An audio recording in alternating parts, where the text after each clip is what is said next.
국가재정법은 2006년 제정된 이후 39차례 개정되며 한국 재정의 기본 틀을 마련했습니다. 이 법은 예산 편성부터 결산까지 전 과정을 체계화하며 특히 재정 건전성과 투명성을 강조했습니다. 2012년 기준 복지 지출 확대와 국가 채무 관리가 핵심 과제로 부상하며 재정 규칙은 정부 지출의 안정장치 역할을 해왔습니다. OECD 보고서는 한국의 중앙 집권적 재정 시스템이 점진적 개혁을 거치고 있음을 지적했습니다. 2020년대 들어 디지털 경제 확산과 함께 규제 완화 요구가 본격화되었습니다. 대기업과 스타트업은 재정 규칙이 투자와 혁신을 저해한다고 주장하며 2023년 한국경영자총협회 조사에서 응답자의 68%가 규제 개선 필요성을 지적했습니다. 반면 시민단체는 재정 건전성 훼손을 우려하며 325조 원 규모의 2012년 예산 사례를 들며 체계적 관리의 중요성을 강조했습니다.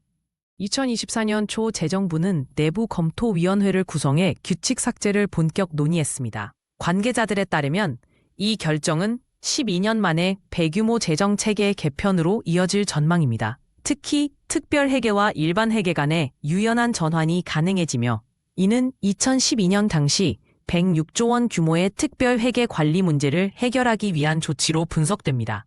국회 예산정책처는 이에 대한 정밀 영향평가를 진행 중입니다. 재정 규칙 삭제 소식에 경제계와 시민사회의 반응이 극명히 갈렸습니다. 5대 재벌 기업들은 공동 성명을 내어 시장 친화적 조치라고 환영한 반면 한국노동조합 총연맹은 재정 방만화의 시작이라 비판했습니다.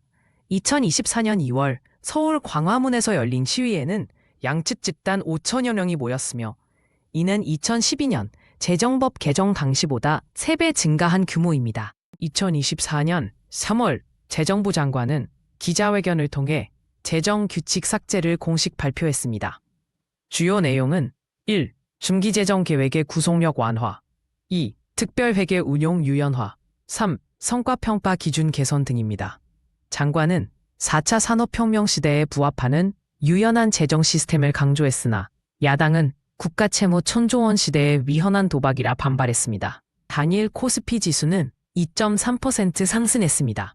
규칙 삭제 후 3개월간 제조업과 ICT 분야의 기업 투자가 17% 증가했으며 특히 R&D 예산 신청 건수가 전년 동기 대비 34% 늘었습니다. 한국개발연구원 KDI 분석에 따르면 이는 2012년 이후 가장 높은 증가율입니다.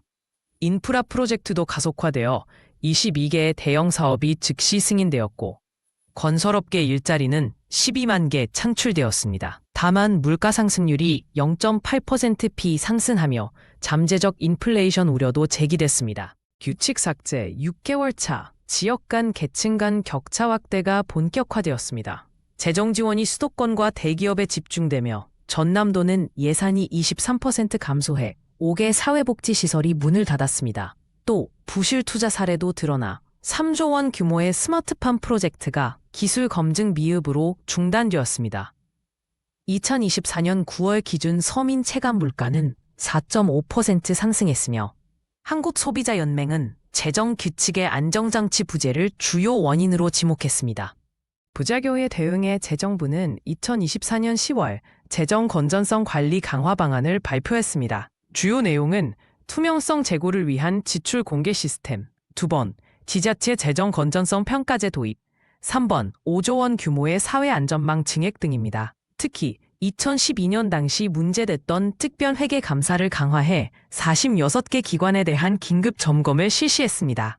그러나 야당은 후속 조치 자체가 규칙 삭제의 실패 인증이라 비판했습니다. 서울대 경제연구소는 규칙 삭제 1년차 평가보고서에서 GDP 성장률은 1.2%p 상승했으나 소득 상위 10%의 소득 증가율이 하위 10%의 3배라는 불평등 심화를 지적했습니다.